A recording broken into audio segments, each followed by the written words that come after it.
millions of dollars systematically applied for generations with the purpose of stopping the languages. Now, since we have had so much help, shall we say, getting into this trouble, having this problem now of just handfuls of speakers, we also need lots of help to bring our languages back. We need funding, we need technical resources, we need partners, and all of our indigenous brothers and sisters and separate nations must work together.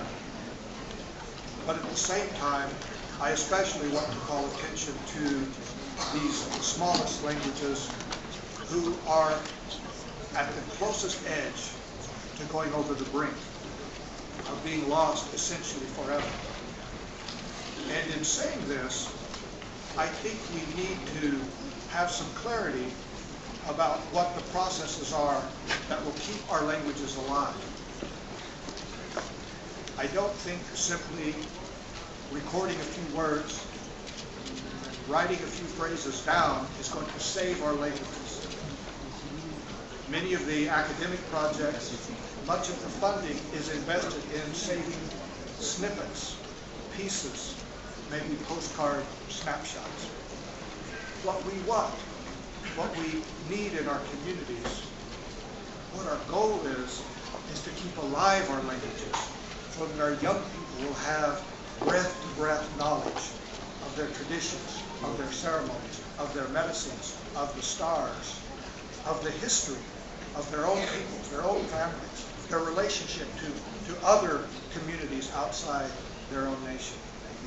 This is the world's wealth that is carried by indigenous languages, including, of course, very specialized knowledge about how to live in specific environments, how to live in the land. All of this wealth, all of this richness is at great risk of being lost.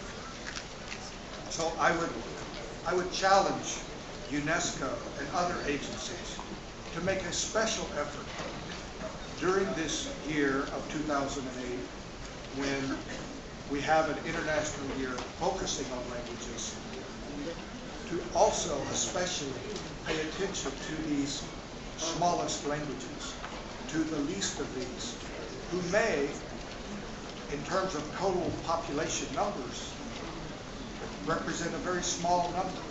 In fact, less than half of 1%, representing, on the other hand, the actual greatest and widest diversity of culture, of languages, of traditions, of rich heritage.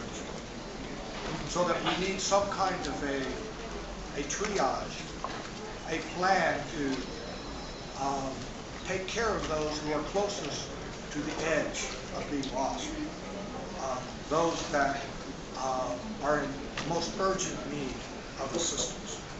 So that it seems to me that we cannot afford, particularly with these smallest languages, to allow the investment from funders, perhaps from governments or foundations, to only go to scholarly projects that are not paying attention to the needs of the community.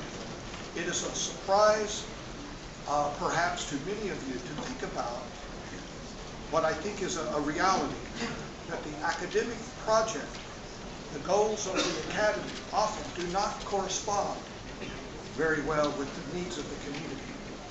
Our goal is to keep our languages alive, spoken, understood, used, carried forward to future generations.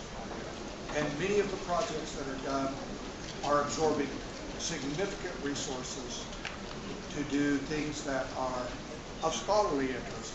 And I don't say they are unimportant, but they're secondary.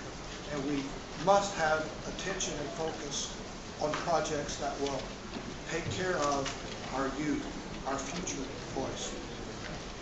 And I think, yes, we do need technical support. We do need access to some resources.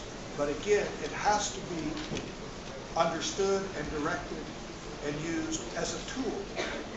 The recording of the language in and of itself will not produce new speakers, will not grow new young people to understand their heritage, their culture, their traditions, and pass them forward. So it's critical that we empower our communities, we provide them with resources. This would include a whole new level of funding, particularly paying attention to these smallest languages. And yes, it would include some types of technical support so that they can be effective in passing forward their knowledge, but not totally reliant on these quick fix technological solutions. So we have to be smart, we have to work together, we have to celebrate our diversity, and we must think about the future generations. What are the best ways to carry forward the knowledge of our history, our traditions, so that they continue as part of our living communities, not simply some form of, shall we say, intellectual colonialism. We must continue to keep our languages alive.